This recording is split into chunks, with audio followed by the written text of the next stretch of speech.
네, 2024년 4월 14일 이정훈입니다. 22대 총선이 끝난 지도 벌써 나흘이 지났습니다.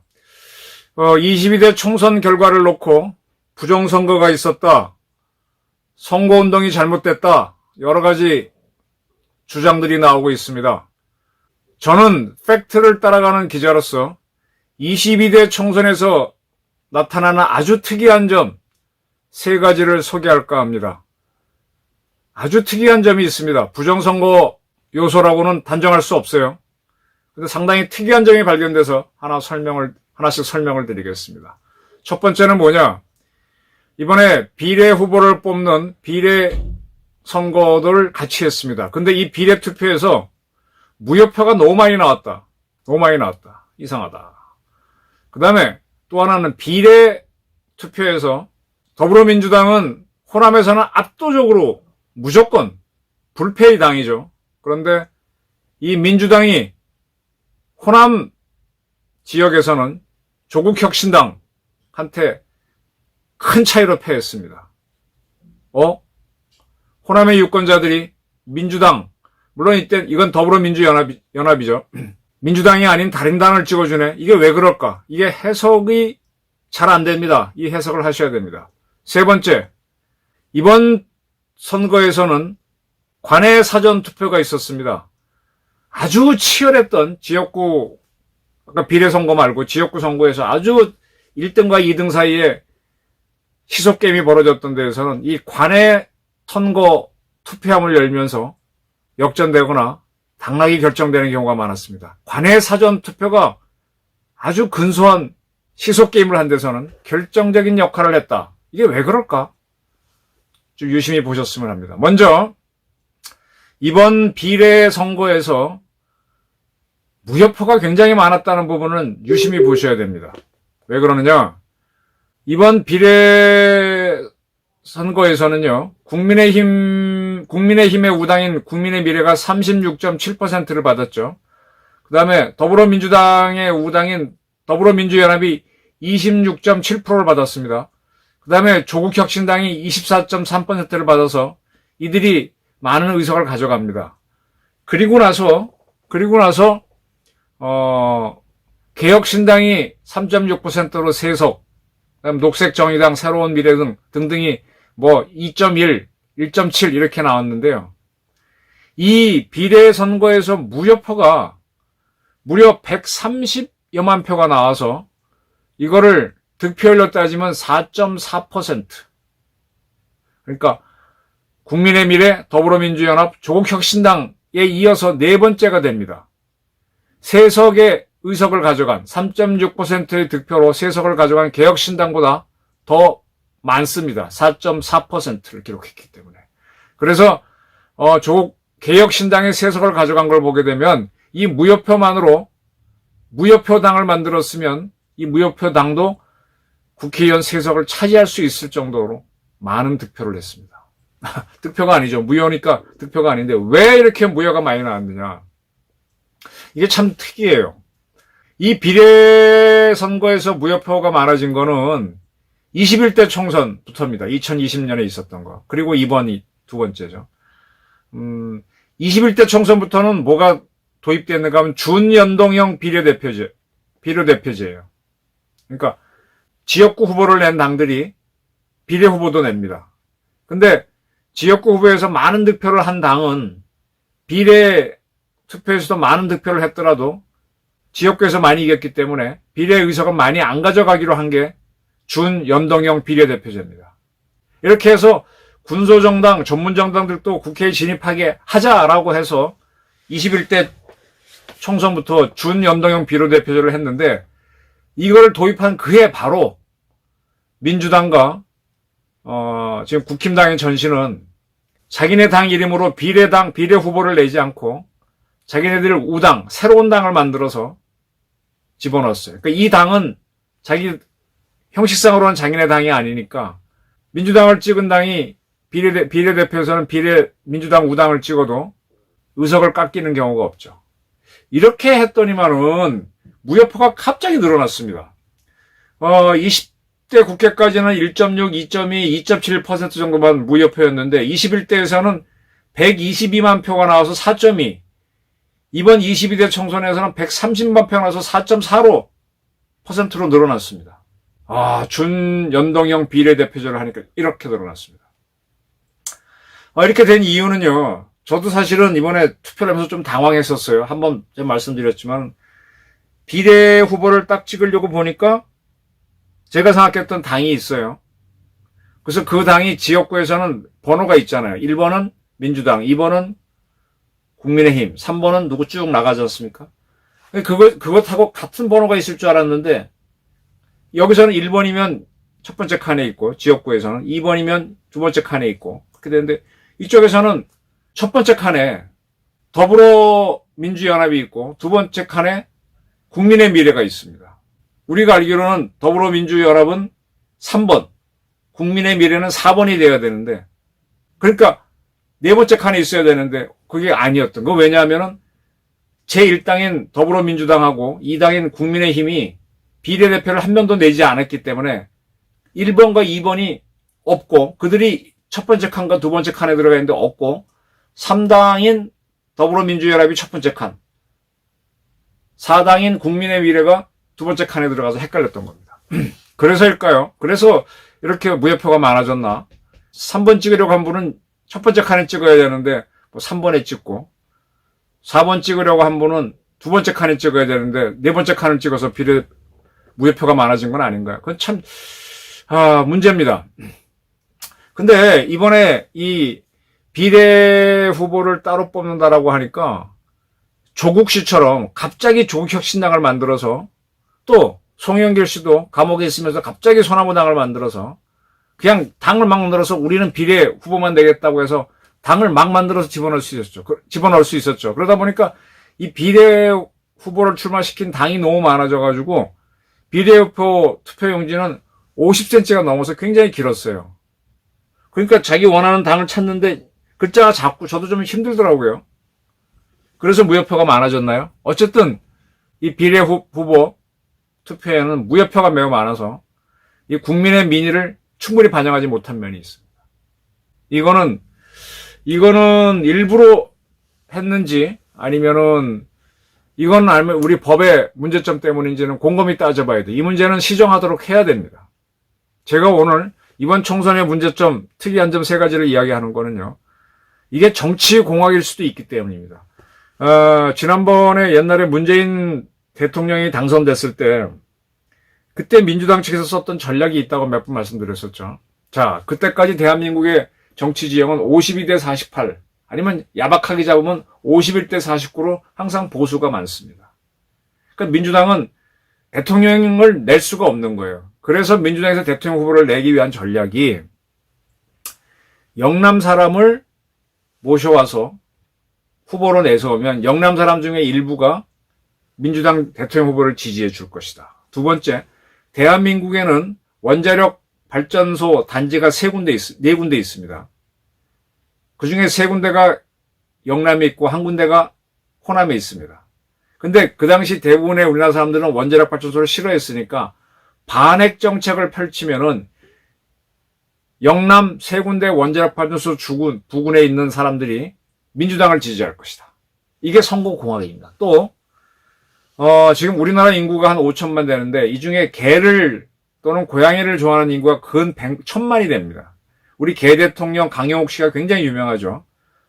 또 애완동물을 가지고 TV 프로가 얼마나 많습니까? 따라서 후보자가 개를 껴안거나 고양이를 껴안으면 표가 올라간다라고 해서 애완동물 좋아하는 모습을 많이 찍고 그런 행동을 많이 하게 했습니다. 그렇게 해서 등등 8대 전략을 민주당이 만들어서 문재인 씨를 대통령으로 만들죠. 근데 그때는 바로 박근혜가 탄핵됐기 때문에 아주 쉽게 당선이 됐고, 그 이후에 문재인 정권은 그 정책을 대통령 재임 중에 계속 씀으로 해서 아주 높은 지지율을 유지해 갔던 겁니다. 이게 정치공학입니다. 이런 공학이 이 비례 후보를 낼 때, 또 비례 후보 제도를 이제 2020년에 만들어 이렇게 준연동형으로 할 때는 이것까지 예상 못하고 했지만, 이거 보면서, 이렇게 할 수 있네 하고 이렇게 운영하다 보니까 무효표가 많이 나오는 게 유리하다, 불리하다 이런 판단이 되면서 어느 특정 세력들, 뭐 좌파든 우파든 막 비례 정당들을 많이 만들어서 무효표를 만들므로써 반사이익을 노리는 거 아니냐, 이런 면을 볼 필요가 있다는 겁니다. 자, 이번 총선에서의 또 하나의 특이한 점을 말씀드리겠습니다. 이 민주당, 더불어민주당은 호남에서는 절대로 지지 않죠. 무조건 90% 싹쓸이를 합니다. 그런데 이 비례 후보를 뽑는 투표에서는 더불어민주연합이 조국혁신당한테 졌습니다. 호남에는 전라남도, 전라북도, 광주광역시가 있는데 세 군데 모두에서 조국혁신당이 더불어민주연합을 이기고 1당이 됐습니다. 광주에서는 조국혁신당이 47.72%, 전남에서는 43.97%, 전북에서는 45.53%. 근데 이때 더불어민주연합은 광주에서 36.26, 전남에서는 39.88, 전북에서는 37.63%, 거의 10%포인트 정도로 조국혁신당이 더불어민주연합을 이겼어요. 이걸 어떻게 해석해야 됩니까? 호남의 유권자들이 맨날 민주당 또는 민주당 우당만 찍는다는 게 문제였는데, 그거는 그들도 잘할 겁니다. 근데 조국혁신당하고 더불어민주연합이 우당이란 건 알겠는데, 그래서 자기들도 좀 멋쩍어서 조국혁신당을 많이 찍어줬나? 이런 해석이 가능하고요. 두 번째로 지금 이재명이라는 사람이 너무 혐의가 많잖아요. 지금 이재명 씨는 원래는 전과 사범이었고, 전과로까지는 가지 않았지만 형수하고 막 험한 욕을 한 거, 그거 여러분들 다시 한번 들어보시면 좀 정 떨어집니다. 그런 사람이고, 형하고도 험하게 싸웠고, 그 다음에 현재 대한민국법을 10개나 어겼다라는 판단을 해가지고 7개 사건에 기소돼 있습니다.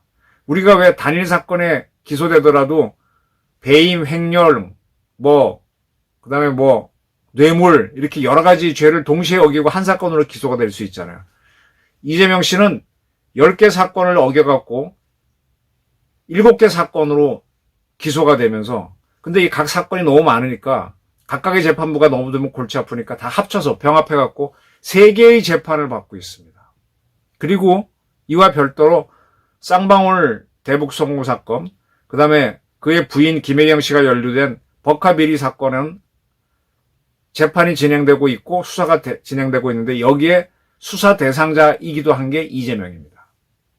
그래서 이재명 씨가 이 중에 어느 하나에 딱 걸리기만 하면은 100만 원 이상 벌금형만 나오면은 그런 국회의원직을 내놔야 되고 다음 대통령 선거에 나오지 못합니다.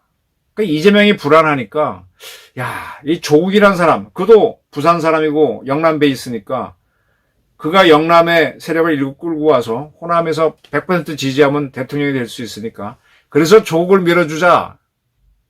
그런 현상 때문에 호남에서 민주당보다 조국혁신당에 더 많은 표가 나온 건 아닌가, 이렇게 볼 수 있는데, 이 조국이라는 사람도 이미 1심과 2심에서 유죄가 나왔고요.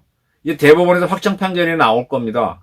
2심이 뒤바뀌는 경우는 거의 없습니다. 그러면 그도 징역 2년형이 확정되면 그 역시 대통령 선거에는 못 나오고, 이번에 국회의원이 됐지만, 당선자가 됐지만 국회의원 자리를 내놔야 됩니다. 본인도 그걸 알고 있어요.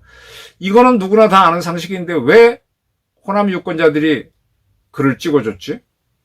호남 사람들이 너무 민주당 찍기가 민망해서 찍은 건가? 이 부분이 상당히 해석이 안 돼요. 이렇게 호남에서 많은 지지가 있었기 때문에 조국혁신당이 국회의원을 12명을 낼 수 있었던 겁니다.